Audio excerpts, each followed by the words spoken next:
Ներեք, մի ներկայացնենք ռեժիսոր եւ տնօրեն հակառակը պիեսի։ Ինձ համար տարբերություն չկա, այսպես։ Տնօրեն եւ ռեժիսոր Արամ Նալբանդյանն է։ Это հոկտեմբերյան детка։ Ախի շեկ, ես մենակ գողտայից եմ։ Վերջ։ Վերջ։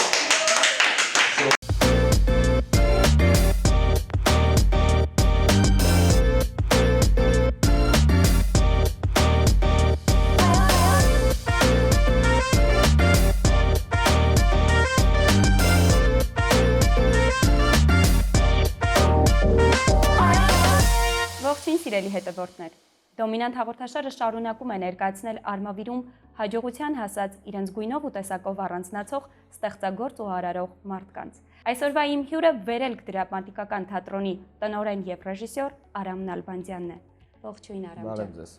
Ինչպես եք Արամ ջան, գիտեմ, որ խելահեղ գրաֆիկով եք աշխատում։ Հա, շատ լավ է։ Զգացողությունը շատ լավ է, ուղղակի մի քիչ ստեղծագործական process-ն է, այս վիճակներն է մեր մոտ, որ անգամ քննելու հնարավորություն չունենք այս բայդրությամբ։ Շնորհակալ եմ, որ մեզ համար ժամանակ եք գտել։ Ձեզ եմ շնորհակալ։ Շնորհակալ եմ, որ հյուրընկալվել եմ ձեզ մոտ, ձեզ բազում ստեղծագործական հետաքրքիր process-ներ են մաղթում եւ ամենակարևորը թող ձեր հյուրերը ձեզ բերեն պոզիտիվ մտքեր եւ ամենակարևորը երջանկությամբ լցնեն ձեր այսպես ասած աշխատանքային սենյակը, հա։ Ապրեք շատ, ձեզ էլ նմանապես փոխադարձաբար հաջողություններ ենք մաղթում։ Արամ ջան, իմ առաջի հարցը երևի թե կամբողջացնի ձեր ստեղծագործական պատմության ամբողջ էությունը։ Երբեմն մենք երբ որ խոսում ենք քաղաքացիներս հաճախ ամեն մեկս մեր համար ասում ենք թե ինչ փոխեց պատերազմը մեր կյանքում։ Կարծես թե պատերազմը ձեր կյանքում ոչ թե ինչ որ բան փոխեց, այլ ամեն ինչ փոխեց։ Եկեք, եթե դեմ չեք, սկսենք այդտեղից։ Հա։ Պատերազմը իմ կյանքում այսպես կյանքս ավելի շատ գլխի վրա շրջեց։ Մինչև պատերազմը ես այն Արամը չէի, ինչ հիմա եմ, պատերազմի ընթացքում ես կորցրեցի բազմաթիվ ընկերներ ու այսպես ասած, որպես ես արյունակից հա նաև կհամարեմ իմ ընկերոջը Ալեքին Ղուկասյան ու միտքը Արջին իմ հաճախ հիշատակում եք ձեր գրքերում։ Մենք այս միտքը իրար հետ ունեինք դեռ ուսանողական տարիներին, որ Արմավիրում պետք է բացենք դրամատիկական թատրոն, քանի որ Արմավիրը այսպես հա թատրոն որպես թատրոնի շենք, որ ունենար հստակ ռեպերտուար եւ տարեկան գոնե 3 պրեմիերա։ Չուներ, որոշեցինք, որ պետք է ունենա Արմավիրը։ 44 օրյա պատերազմում նա զոհվեց ու իմ նպատակը, հա, իմ այսպես չգիտեմ, երազանք չասեմ, առաջին բանը, որ ես ուզեցա անեմ, դա է, որ իր երազանքը իրականացնեմ։ Որովհետև մեր տղաները հանուն մեզ տվեցին իրանց կյանքը ու մենք պարտավոր ենք, որ իրանց երազանքներից գոնը մի հատ կատարենք։ Որովհետև մենք ապրում ենք իրանց բաժին կյանքը։ Եվ այսպես երկար քննարկումներից հետո պարոն Խուդացյանի միջնորդությամբ հայտնվեցինք Նորապատով։ Պարոն Խաչատրյանի արդեն աջակցությամբ վերցրեցինք շենքը, վերանորոգեցինք, մաքրեցինք ու հիմա մենք ունենք դրամատիկ թատրոն, Վերելք դրամատիկական թատրոնը, որ մեր լոգոյի վրա մեր ընկերոջ դիմապատկերն է Ալեքի Ղուկասյան։ Հիմա մենք ունենք արդեն մոտավորապես 3 ներկայացում, 3 պրեմիերա, բացված ժամանակահատվածից մինչև հիմա։ Այդ ընթացքում համագործակցել են Գյումրու դրամատիկ թատրոնի հետ։ Մեզ աջակցում է Գյումրին, աջակցում է Գյումրու դրամատիկ թատրոնը ստեղծագործական process-ում, այսինքն մենք ունենք վստահելի մի ընկեր, ով երբեք մեզ դժվարին պահերին մենակ չի թողել։ Այդ Գյումրու դրամատիկ թատրոնը իր ամբողջ աշխատակազմով սկսեց Լյուդվիգ Հարությունյան, տնօրեն եւ ռեժիսոր, շնորհակալ ենք շատ իրենց։ Ու այդպես իրենցից բերում ենք ներկայացումներ, ֆիլմեր, ֆիլմի ներկայացման էկրանավորում, հա, Արսենիկ թիկունքում առաջին ունեցանք մայիսի 4-ին մեր թատրոնի բացման օրը ու հիմա փորձում ենք արդեն մենք ինքներս մեր դերասանական կազմով ներկայացումներ, միջոցառումներ, հա, այդպես նվիրված թատերական կյանքին կազմակերպել եւ փորձել էլ ավելի բարելավել Արմավիրի մշակութային կյանքը։ Հրաշալի է Արամ ջան, ձեր հաջողության պատմությունը պիտի որ շատ մոտիվացնող լինի շատ շատերի համար, որովհետև կորստի ցավից հետո երբեմն մարդիկ պարզապես դոփում են նույն տեղում։ Ես պարզապես հիանում եմ ձեր կամքի ուժով եւ այն ամենով, ինչին դուք կարողացաք հասնել այս ընթացքում։ Իսկապես շատ հուզիչ է ինձ համար ձեր պատմության հիմքը։ Արամ ջան, ինձ շատ հետաքրքիր է դուք նշում եք աջակիցների եւ հովանավորների մասին, նաեւ ինչ որ առումով ստեղծագործական առումով, հավանաբար նաեւ ֆինանսական առումով, արդյոք չեն սահմանափակում նրանք ձեր ստեղծագործական ազատությունը։ Մենք ֆինանսական հովանավոր այդպես ասած չունենք, բայց ունենք բարի մարդիկ, կամեցող մարդիկ, ովքեր մեզ աջակցում են տարբեր բաներով։ Օրինակ, մեր Նորապատի համայնքապետարանը, իր աշխատակազմում ամեն հարցը մեր կողքն է սկսված տեխնիկական հարցերից, նաև ֆինանսական, բայց մենք աշխատում ենք մենք մեր կարիքները հոգալ, այսինքն մենք վաճառում ենք տոմսեր, որոնցից գոյանում է մեր հասույթը եւ այդ հասույթը ամբողջությամբ դնում ենք թատրոնի վրա, այսինքն էլ ավելի բարելավում ենք մնացած սենյակները։ Հիմա արդեն ունենք ստուդիա, վերելք ստուդիան, որտեղ դասավանդվում են 5 մասնագետներ։ Այ առանձին անպայման կուզենամ խոսենք այդ մասին, որովհետև կարծես թե փոքր տարիքի դպրոցահասակ երեխաներին բերում եք դեպի թատրոն նաև։ Հա, ստեղծում ենք մի պրոդուկտ, որը հետագայում այդ երեխեքը մեզ մոտ մնալու են որպես դերասան, այսինքն եթե գիտեք, որ Արմավիրը չունի դերասանական ռեսուրսի, այսինքն մեծ բաժին, մենք փորձում ենք մեր կադրերը սկզբից արդեն մեզ մոտ դասավանդող դասախոսները, պրոֆեսիոնալ դասախոսները ստեղծում են մի խումբ, որը հետագայում նաև մնալու է մեր թատրոնում, այսինքն խաղալու են մեր ռեպերտուարը ներկայացումները, ձևավորվելու են նոր ներկայացումներ։ Մեր աջակիցներից նաև կուզեմ առանձնացնեմ Խաչատրյան Վահրամին, որ չգիտեմ, իր տեսակով մարդ, ով այդ անկեղծ էլի, ոչ թե ինչ որ ուզում եմ, չգիտեմ, հաճոյանալ կամ նմանատիպ բան, մարդ ով չեմ կարծում դա ձեր տեսակը չէ, Արամ ջան։ Մարդ, որ ամեն հարցում մեր կողքն է, էլի, այսինքն մենք չի եղել հարց, որ ուզենանք, ասենք, իրար հետ լուծել կամ խնդրենք կամ դիմենք, ինք ասի չէ կամ սպասեք կամ չգիտեմ, նմանատիպ բան։ Որովհետև մշակութասերը թե կարևորում է թատրոնի դերը հասարակությանը կրթելու հարցում։ Եվ մեկը եւ մյուսը։ Իմ կարծիքով, որովհետև եթե անկեղծ մենք սկզբում երբ որ վերցրեցինք այդ կառույցը, ինքը նախկինում եղել է մշակույթի տուն։ Ինքը այնպես չէ, որ շատ վատ վիճակում էր, ուղղակի դե չէր գործել, չէր աշխատել տարիների ընթացքում այդ խոնավությունը, բայց պահպանվել էր, այսինքն իրենք եթե ուզենային շատ հեշտ կարող էին այդ չպահպանել, այսպես ասենք, որ մենք ունենք մեր մարզերում, գյուղերում մշակույթի տներ, որ ուղղակի գոյություն չունեն, մենակ պատերն է կանգնում։ Իսկ իրենց մոտ ամեն ինչ նորմալ վիճակում էր, ուղղակի այդ խոնավության հարցն էր, էլի, արդեն պատերն էր քանդվել, մենք վերանորոգեինք։ Արամ ջան, հասկանալի է, թատրոնը կարծես թե ձեր խոսքերից հասկացանք, որ ծաղկածածկույթ ապահովում է, բայց ձեզ համար դա բիզնես պրոյեկտ չէ։ Չէ, ես մի քիչ անձնական բան կասեմ, մայիսի 4-ից մինչև հիմա թատրոնը որպես շահույթ, որպես աշխատավարձ, մեկ անգամ եմ ունեցել աշխատավարձ 2500 դրամ։ Այդ չգիտեմ ոնց է ստացվել, որ մնացել էր, ես իմ դերասաններին շատ լավ եմ վճարում, որովհետև կարևորում եմ դերասանի գոյությունը մեր կյանքում, այսինքն եթե նա լավ վարձատրվի, արդեն ավելի սիրով կգա, թատրոն, այսպես ասած։ Ինչքան էլ որ ասում ենք, որ մենք պետքա դերասանը, չգիտեմ, սոված լինի, որ իր ուղեղը ավելի լավ աշխատի, բայց չէ, այդպես չէ, պետքա դերասանին եւ մնացած բոլոր մասնագիտությունները։ Մարդ չպետք է այդ առօրյա հոգսերը,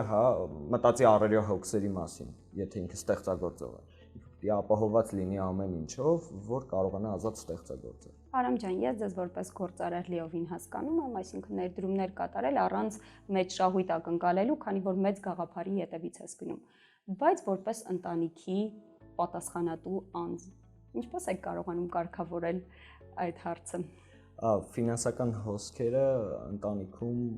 մի քիչ բարվոք վիճակում են գտնվում, այսինքն կա ընտանեկան բիզնես, ծնողներս աշխատում են, կինս աշխատում է, գրեթե բոլորս աշխատում ենք տանը։ Եվ Այսինքն ընտանիքը դեմ չէ, որ դուք ամբողջությամբ նվիրվեք թատրոնին։ Հակառակը, ընդհակառակը, որ ընտանիքս ժամանակ առ ժամանակ աջակցում է նաև ֆինանսական հարցերով թատրոնին։ Կինս նամանավանդ, որովհետև եթե անկեղծ նաև էս մոտիվացնող մարդկանցից մեկը ինձ կինս էր, որովհետև ոչ մեկ չէր հավատում իրականում, որ կարող է Արմավիրում գործի թատրոն։ Ոչ մեկ, անգամ ես, այսպես ասեմ, հա, անում էի ներդրումները, անում էի, վերանորոգում էինք հագուստները, բերում էինք, չգիտեմ, բեմական հագուստներ, բեմի վարագույրները, լույսերը, բայց չէի մտածում, որ ունեն ամեն ինչ, որ հիմա ունեն։ Ավելի ճիշտ ունենք այն ինչ, որ հիմա ունենք, սխալ ասացի, այդ իմիջի բոլորն է։ Միակ խնդիրը այստեղ արվեստի, ես այդպես եմ մտածում, եթե որոշես, որ արվեստը քո համար բիզնես դառնա, ինքը կօգտագործի քեզ ու դեն կշպրտի, հա, այսպես ասեմ։ Չի թողել, որ դու իրանից զբաղվես։ Դրա համար իմ համար գլխավոր գաղափարը ֆինանսական մեծ հոսքեր չունենալն է։ Մեր թատրոնը նաև բարեգործական ծրագրեր ենք ունեցել, որ ներկայացման ամբողջ հասույթը մենք տրամադրել ենք զինվորներին, մի քանի բարեգործական ծրագրերում ներդրումներ ենք արել եւ մի քանի զինվորի բուժման գումար։ Հրաշալի Աստված օրհնի ձեր ձեռնարկումները բոլոր Արամ ջան, շատ կարևոր բան ասեցիք հավատացող մարդ, սակայն այնուամենայնիվ կարծես թե ունեցել եք վախեր, կասկածներ, սկզբում կլինի արդյոք Արմավիրում կկայանա թատրոնը թե ոչ, այ ինչից էր այդ վախը, որովհետև մշակութասեր չեն արմավիրցիները, որովհետև չունեն թատրոն գնալու կուլտուրան, ինչն էր վախը։ Ամբողջ վախի իմ մեջ էր, չէ, կապված չէ որևէ մարդկանց կամ կոնկրետ վախերի հետ, վախը իմ մեջ էր, որ իմ ուսերին դրված այդ բեռը, հա, որպես թատրոն, որովհետև ես ավարտել եմ Գյումրու թատերական ինստիտուտը, Գյումրու մասնաճյուղի, ու եկել եմ այստեղ, այնտեղ լրիվ ուրիշ է, այնտեղ մարդիկ չունեն շատ ֆինանսական հոսքեր, բայց թատրոնում միշտ լեփլեցուն է դահլիճը։ Ես այստեղ մի որոշ ժամանակ աշխատել եմ տվյալ ոլորտում ու հասկանում եմ, որ մեր հանդիսատեսը պահանջ ունի դրա, այսինքն թատրոն գալու, ներկայացում նայելու պահանջ ունի։ Ու եթե ճիշտ պրոդուկտ ու որակով պրոդուկտ տաս, հա, ներկայացում տաս մեր հանդիսատեսին, ինքը էլ քեզանից չի բաժանվի։ Հիմա մենք ունենք հանդիսատես, անկեղծ եմ ասում, մենք մեր նյութերը, երբ որ տեղադրում ենք կայքում ներկայացման հետ կապված, առաջին 5-ին ես գիտեմ ովքեր են տոմսեր առնում։ Մի անգամից, այսինքն մաքսիմում 20 րոպե հետո իրանք այդ տոմսերը պատվիրում են։ Այսինքն վատ չի, որ կան նման հանդիսատես, շատ լավ է։ Հիմա ընթացքում թե կշատանա, թե կպակասի, այդ կախված է արդեն մեզանից։ Եթե մենք հետագայում արդեն, հա, այսպես ասեմ, մենք մտածենք, որ մենք արդեն թատրոն ենք, մեզ հետ պետք է զգուշ կամ նմանատիպ բաներ, մենք հետ կգնանք ուղղակի։ Չենք աճի։ Իսկ հանդիսատեսի հետ շատ զգուշ պետք է լինենք։ Այս են դեպքներ Արամ ջան, որ առաջարկը ստեղծեց պահանջարկ։ Համամիտ։ Տեսեք, մեզ մոտ առաջին մեր թատրոնի բացման օրը եղավ Հարսանիք թիկունքում ներկայացման էկրանավորումը։ Խնդիրը այն էր, որ այդ ներկայացման դեկորացիան այնքան շատ է ու այնքան մեծ, որ ուղղակի անհնար է իրան անընդհատ տեղափոխել, նաև մեր բեմին դասավորել, հա, այդ կարճ ժամանակահատվածում։ Մենք ունեցանք ֆիլմի էկրանավորումը ու ես առաջին անգամ տեսա մոտիկից Արմավիրի հանդիսատեսին, այսինքն զգացի, որ ինքը պահանջատեր է նաև, այսինքն ինքը վճարում է ու պահանջում է վճարածի դիմաց նորմալ պրոդուկտ։ Մենք ունեցել ենք դրանից հետո եւս մի քանի ներկայացում եւ մանկական եւ արդեն երեկոյան Գյումրիից բերված, որ ուղղակի հասկանում ես, որ լավ պրոդուկտից եկող հանդիսատես էլ քեզանից չի բաժանվում։ Ինքը չի ուզում քեզանից գնա, ուզում է մնա քո մոտ։ Ունեցել ենք մենք մեր ներկայացումը արդեն առաջին պրեմիերան հրադադարը, հա, Սամվել Խալաթյանի, բեմադրել էինք սեպտեմբերին, նվիրված էր մեր Արցախյան պատերազմում մարտնչած քաջորդիներին, ներկայացումը վերջացել էր ու հանդիսատեսը չէր գնում։ Մենք վարակույրները փակում էինք, հետո բացում էինք, գալիս էինք Պակլոնի, Ես լսել եմ այդ միջադեպի մասին։ շնորհակալություն էինք հայտնում ու մենք զգում ենք, որ այդ մարդիկ չեն գնում։ Անկամ եղել է հանդիսատեսից մարդ, որ այդ պահին SMS են գրել ինձ, որ Արամ ջան, դուրս արի, չեն գնում այս մարդը։ Դուրս ենք եկել, ասել ենք ժողովուրդ, ներողություն ենք խնդրում, բայց ներկայացումը վերջացել է։ Այսինքն այդ այնա, երբ որ դու զգում ես, որ մարդը ունի դրա կարիքը ունի ներկայացման, կտրվելու իր առօրյա հոգսերից։ Նախ թեման շատ մարդկանց սրտից բխող թեմա է ընտրել Արամ ջան, այդ ընթացքը, երբ որ դուք ներկայացրեցիք, բոլորի սրտում ցավը, վերքը դեռ սպիացած չէր, եւ կարծես թե ինչ որ ձև սպեղանի լիներ այդ ներկայացումը։ Թեման համաձայն եմ ձեզ հետ, որ այդ ժամանակահատվածում թեման շատ ակտուալ էր, բայց կոնկրետ բեմադրությունը մեզ մոտ, ովքեր որ տեսել են, ընդհանրապես կապ չուներ ոչ վերնագրի հետ, ոչ մեր 44-օրյա պատերազմի հետ։ Բեմում նկարագրվում էր 1994 թվականի հրադադարը։ Ու բեմին գրեթե մեր մոտ ամեն ինչ իրական էր։ Սկսած հրետանի մինչև ինքնաձիգներ, կրակում էինք բեմում ուսումնական պատրոններով, բայց որ հանդիսատեսի համար էլ ավելի, այսպես ասեմ, զիլ էր, երբ որ բեմից իրական կրակոցներ ու պայթյուններ էր էլի ինքը տեսնում ու լսում։ Արամ ջան, այս հարցը երևի ավելի տեղին կլիներ ձեր գործընկերներին տալ, բայց քանի որ դուք եք իմ հյուրը, խնդրում եմ պատասխանեք ինչով է վերելքը տարբերվում մյուս թատրոններից։ Օրինակ ձեր գործընկերները կասեին Արամով, որովհետև Արամն է մեր ռեժիսորը եւ իր ձեռագիրը լրիվ տարբեր է։ Շատ դժվար է պատասխանել հարցին առանց ինքնագովազդի, բայց եկեք անկեղծ։ Եթե անկեղծ լինեմ, ես ինձ դեռ թույլ չեմ տա որևէ թատրոնի հետ համեմատել։ Բայց կարիք կա համեմատելու Արամ ջան, ինչ եք կարծում։ Ամեն մարդ պետք է, տեսեք, թատրոնը այնպես է, որ մի ընտանիքի պես է։ Այսինքն ընտանիքի մի քիչ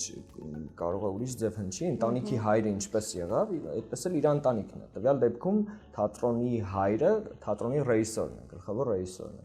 Ու իրանից է կախված իր պրոդուկտը, իրանից է կախված իր դերասանների վարքագիծը որոշ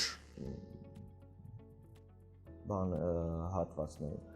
Ես հիմա առանձնանում եմ իմ տարբերությունը տեսնում եմ մնացած թատրոնների հետ, զուտ որ մենք երիտասարդ ենք, այսինքն մենք դեռ չունենք այն ճանապարհը անցած, որոնք անցել են բազմաթիվ տարիների ընթացքում դերասանները հղկվել են ռեժիսորները, բայց մենք ունենք ահռելի մեծ սեր ու կրակ մեր մեջ, կոնկրետ ես իմ թիմի անունից եմ խոսում, որ մեր համար գոյություն չունի, որ ցուրտը, չգիտեմ, սոված ենք կամ ես հիշում եմ մեր ներկայացումներից մի դեպք, որ ջեռուցման մի փոքր խնդիր ունեինք ամանորյա ներկայացման հետ կապված, մենք ամբողջ գիշեր քնել ենք թատրոնում, ու այդ ընթացքում մենք մեր թատրոնը ջեռուցել ենք Փայտի վառարանով։ Այսինքն անգամ այդ չլինելու շրջանում, հա, որ ֆինանսական հոսքերը շատ քիչ էին ու մեր առջև դրված էր խնդիր լինել թե չլինել, հա, այսպես ասած, մենք որոշեցինք, որ չի կարա լինի մեր համար ինչ որ, չգիտեմ, խնդիրներ, որ մենք չլինենք, որովհետև մենք պետքա լինենք, որովհետև մենք հանուն փողի չենք այստեղ ու հանուն ֆինանսական մեծ աղբյուրների չենք։ Իմ թիմին ես ամենակարևորը իմ թիմին մաղթում եմ, որ միշտ իմ կողքը լինեն, ես էլ իրանց կողքը, որովհետև ես իրանցով եմ հզոր։ Ես իրանց շատ եմ սիրում, շատ։ Ու իմ մոտ թե նորեկ, թե հին, հա, այսպես ասած, դերասան ես այդպես չեմ տարբերակում։ Իմ մոտ եկողը իմ ընտանիքի անդամն է, ու մեր դռները բաց է բոլորի առջև։ Ես փոքրիկ այսպես մի բան ասեմ, կուզեմ լսել տարբեր առաջարկներ։ Հիմա այս պահին Արմավիրից ունենք մի առաջարկ, որ աշխատում ենք այդ պրոյեկտի վրա։ Կուզեմ լսեմ մարդիկ, ովքեր կցանկանան համատեղ աշխատել։ Այսինքն ես չեմ փակվում, ասում չէ, մեր թատրոնն է, իմ դերասանական կազմն է, ոչ մեկ չեմ ուզում։ Մարդիկ նկատի ունեք ռեժիսորներ, պատրաստ եք ձեր սեփական օջախում ընդունել աշխատել ուրիշ ռեժիսորի հետ։ Ինչու՞ չէ։ որովհետև չի կարելի հանդիսատեսին երկար ժամանակ նույն ձեռագրով թարմություն ապետք, այսինքն ես ինչքան էլ փորձեմ լավ անընդհատ լավ գնալով լավ ունեք ձեր մեջ խանդ, ձեր բեմի, ձեր դերասանական կազմի։ Չէ, ես այդպես բան չունեմ, ինչքան մերն այդքան բոլորին, այսինքն մերը չի, որ մենք ենք արել ստեղծել, ես պատրաստ եմ լսել ցանկացած առաջարկ։ Բրավո։ Արամ ջան, ազատ ռեժիսորի կարիերայի աճը շատ լավ պատկերացնում եմ ես, օրինակ, կարող է դուրս գալ երկրի սահմաններից տեղական շուկան, երբ որ իրան բավարար չլինի, արդեն այնքան ստեղծագործական միտքը հասունանա, մինչև Հոլիվուդ կարող է հասնել, ես այդպես եմ պատկերացնում ռեժիսորի կարիերայի ամենաբարձրագույն կետը։ Այ ռեժիսորի, ով պատասխանատվություն է ստանձնել թատրոնի համար, որն է ձեր պատկերացրած կարիերայի այն գագաթնակետը։ Գագաթնակետը Ինչին եք ձգտում։ Ես որպես սկսնակ ռեժիսոր, հա ինձ կհամարեմ սկսնակ ռեժիսոր, իմ գագաթնակետը համարվում է նրանում, որ ես կուզենամ արդեն իմ թատրոնում ինձ թույլ տալ բեմադրություն անել մեծ բյուջեի հետ կապ ունեցող ներկայացումներ, այսինքն այնպիսի բաներ, որ ես չսահմանափակվեմ ներկայացման ընթացքում դեկորացիա կամ հագուստներ, ասեմ լավ ոչինչ ես սրանով կամ բերենք, չգիտեմ, նույն դեկորացիան ներկենք, ուրիշ բան դնենք, իհարկե չունենք հիմա այդ խնդիրը, բայց ես կուզենամ, որ ինչ-որ այսպես առեղծվածային բան բեմադրենք, որի վրա ես ազատ կարողանամ գոնե 5-6 միլիոն ներդրում անել։ Ո՞րն է այդ գործը, որը երազում եք բեմադրել։ Եթե իհարկե կարելի է բացել չկերպները։ Այս պահին արդեն մտքերը կան ու հիմա դրա հետ կապված սցենարը գրվում է Asterix ու Obelix, ուզում եմ ներկայացում, որ պատկերացրեք դրուիդի, հա, այդ կախարդության արդյունքում Asterix-ն ու Obelix-ը հայտնվում են Հայաստանում մեր օրերում։ Ուսամ ձեր գաղափարը չեն գողանա եւ դուք կկարողանաք իրագործել, ես կլինեմ հանդիսականի առաջի շարքերում։ Արամ ջան, կարծես թե դուք արկածային ֆանտաստիկ գրականության սիրահար եք։ Բայց ավելի շատ ես սիրում եմ ռեալիզմը։ Ինչ եք կարդում։ Այս պահին Շեքսպիր։ Վերջերս կարդացել եմ Հավերժ դասական Շեքսպիրը։ Հա, վերջերս Իսահակյանից հավերժական սերն էր ինձ հետաքրքրում շատ։ Ուզում էինք իրան, չգիտեմ, ինչ-որ բեմական դարձնեինք, ուղղակի իշխքնիրներ եղավ։ Դժվար է ռեժիսորի համար գիրք կարդալը, ինչ կարդում եք, արդեն բեմի վրա եք պատկերացնում, չէ՞։ Հա, այդ անգամ նաև խոսակցությունն է, օրինակ կան մենք էս վերջերս իմ ընկերներից դերասաններ Նարեկի հետ այդպես չգիտեմ համացանցում ինչ-որ բան էինք նայում ու ասում եմ նոր պատկերացնում ես այս բեմին ու հա ասենց սկսել ենք մոտ մի ժամ 15 րոպե դրա մասին խոսել եմ ասում ինչ կարա տեղի ունենա բան ու ամենավատը էտն է երբ որ դու այդ պայն ունես շատ հզոր մտքեր հա այսպես ճակերտավոր ասեմ ու գրում ես դրա մասին ու չի ստացվում որովհետև մտքեր ունենալը այլ բան է ու իրան վերածել դիալոգի այդ լրիվ ուրիշ բան է երբ որ դու ուզենաս դիալոգ գրես, կարող է ինձ մոտ ավելի շատ ստացվում է տեսարաններ գրելը, այսինքն ես կարող եմ բեմի համար շատ հետաքրքիր բաներ գրել, տեսարաններ ներկայացման, բայց դիալոգներ չէ, որովհետև դրանք իրականում տարբեր բաներ են։ Խնդիրը ամբողջ դրա մեջ է, այն որ չի ստացվում այս բանը։ Թիմը պետք է համալրել ուրեմն։ Այսինքն ոչ միայն ունեք տեխնիկական խնդիրներ, նյութական խնդիրներ, նաև կարծես թե ունեք մտածող ուժի պակաս։ Գրող այսպես ասեմ, հա, գրելու հետ կապված խնդիր ունենք ավելի շատ։ Արամ ջան, քանի որ դու առեղծվածային գրականություն սիրում ես, մենք էլ այս հաղորդման հատվածը փորձել ենք մի քիչ առեղծվածային դարձնել։ Այս հետաքրքիր գեղեցիկ տուփի մեջ հավաքված են ցավոտ հարցեր։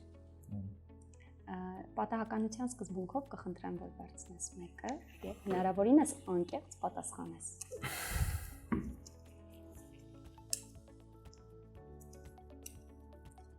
Որն է եղել կյանքիդ ամենամեծ ձախողումը։ Կա այդպիսի դրվագ կամ որն եք համարում ամենացավոտ ձախողումը։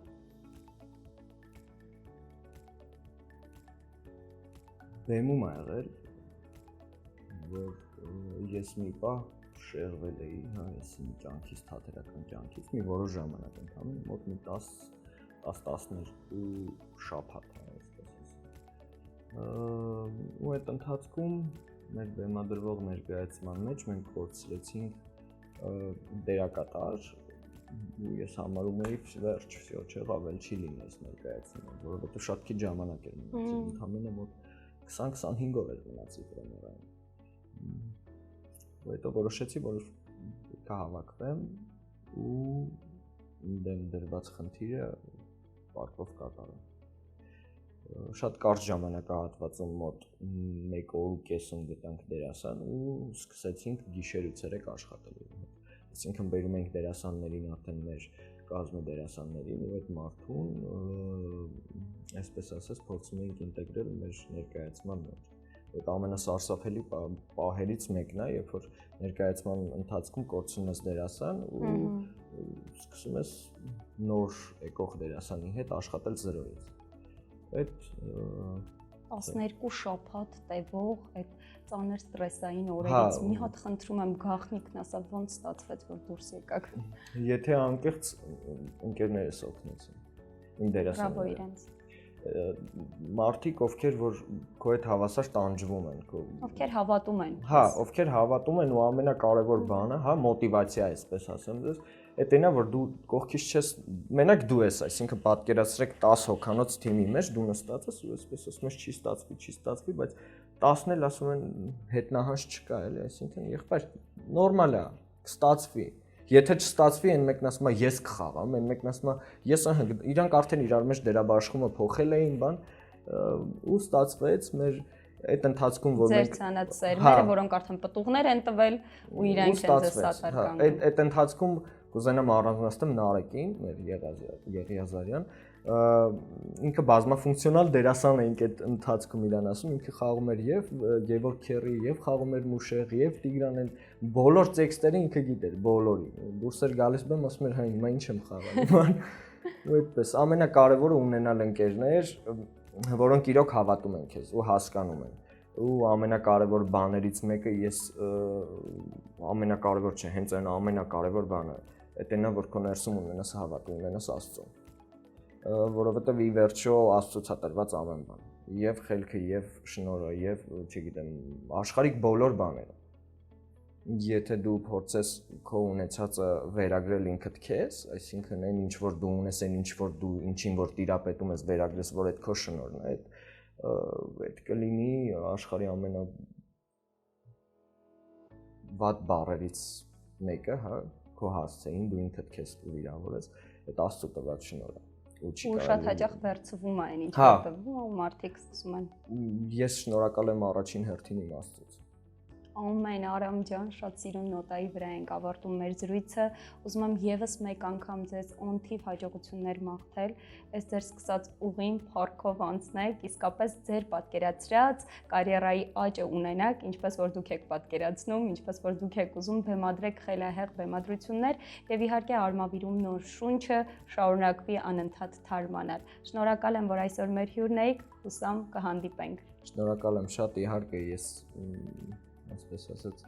ձեզ միշտ կհիշեմ մեր ներկայացումներին, օրինակ պրեմիերա ունենք 18-ին